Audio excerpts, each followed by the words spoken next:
21న ZP సమావేశ మందిరంలో దివ్యాంగుల ఆత్మీయ సమ్మేళన కార్యక్రమాన్ని నిర్వహిస్తున్నట్లుగా దివ్యాంగుల సంక్షేమ సంఘ జిల్లా అధ్యక్షుడు నగేష్ తెలిపారు.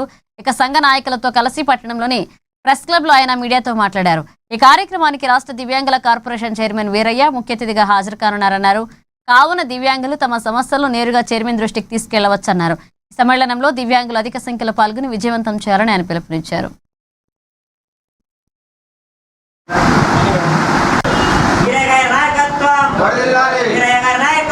సమస్త దివ్యాంగులకు తెలియజేయని ఏమనగా 21/6/2026 ఆదివారం రోజున స్థానిక జడ్పీ సమావేశ మందిరంలో వికలాంగుల సమ్మేళనం అనే కార్యక్రమం నిర్వహించబోతున్నాం. దీనికి ముఖ్య అతిథిగా వికలాంగుల కార్పొరేషన్ చైర్మన్ అయినటువంటి శ్రీ ముత్తినేని వీరయ్య గారు ఈ కార్యక్రమానికి హాజరవుతున్నారు. ఏదైతే వికలాంగులు వివిధ సమస్యలతోటి బాధపడుతున్నారో, ఏదైతే సమస్యలు పరిష్కారం అయితే లేవో ఆ రోజు చైర్మన్ గారి దృష్టికి తీసుకువెళ్లి పరిష్కారం అయ్యే విధంగా చూస్తామని వికలాంగులందరికీ తెలియజేయనని, అందుకు మేము వికలాంగులకు ఈ సమాచారం అందించడానికి ఈ రోజు ప్రెస్ క్లబ్ లో మీటింగ్ ఏర్పాటు చేయడం జరిగింది.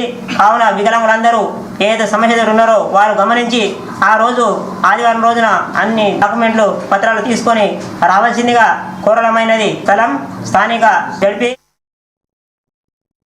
బేలమండల కేంద్రంలో కాంగ్రెస్ పార్టీ ముఖ్య నాయకులు రాహుల్ గాంధీ జన్మదిన వేడుకలను ఘనంగా నిర్వహించారు. ముందుగా కేక్ కట్ చేసి ఒకరికొకరు పంచుకుని శుభాకాంక్షలు తెలుపుకున్నారు. రాహుల్ గాంధీ దేశం కోసం ప్రాణత్యాగం చేసిన కుటుంబానికి చెందిన నాయకుడని వక్తలు అన్నారు. రాహుల్ నేతృత్వంలో అధికారంలోకి వచ్చేలా కార్యకర్తలు కృషి చేస్తామన్నారు. ప్రస్తుతం లోక్సభ ప్రతిపక్ష నాయకుడిగా బాధ్యతలు నిర్వహిస్తున్న రాహుల్ గాంధీ దేశ రాజకీయాల్లో కీలక పాత్ర పోషిస్తున్నారని అన్నారు. ప్రజా సమస్యలపై నిరంతరం తన స్వరం వినిపిస్తూ కాంగ్రెస్ పార్టీని బలోపేతం చేసే దిశగా ముందుకు సాగుతున్నారని అన్నారు. రాహుల్ గాంధీ నాయకత్వం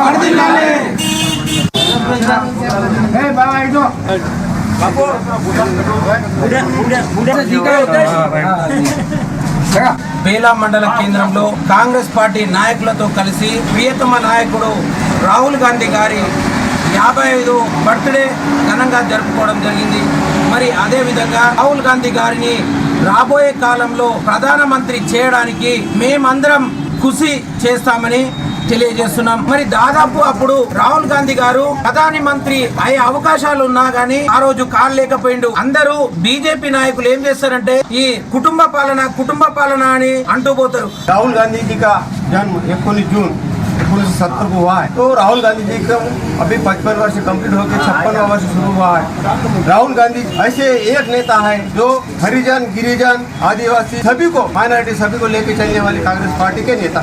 तो ऐसी पार्टी को लाने के लिए हम कांग्रेस वासी सभी वचनबद्ध हैं। हम जहाँ तक राहुल गांधी प्रधानमंत्री नहीं बनेगा तब तक वही ऐसा मेहनत करते और राहुल गांधी के साथ रहेंगे। और कांग्रेस के जो कार्यक्रम है वो हर गाँव में जाके कांग्रेस के कार्यक्रम लगाने के लिए हम कोशिश करेंगे। और राहुल गांधी को हम भावी पंत प्रधान के रूप में देखना चाहते हैं। और जब राहुल गांधी पंत प्रधान होगा तभी भारत की तरक्की शुरू होगी, क्योंकि 10-12 साल में भारत की तरक्की रुक गई है। ఏఐసీ అధ్యక్షుడు రాహుల్ గాంధీ గారికి బేలా మండల ప్రజల తరఫున ఈరోజు శుభాకాంక్షలు తెలియజేస్తున్నాం. కాంగ్రెస్ పార్టీ అంటే అన్ని వర్గాల పార్టీ, కులం మతం లేకుండా అన్ని వర్గాలకు కలుపుకునే పార్టీ ఏదైనా ఉందా అంటే అది కాంగ్రెస్ పార్టీ.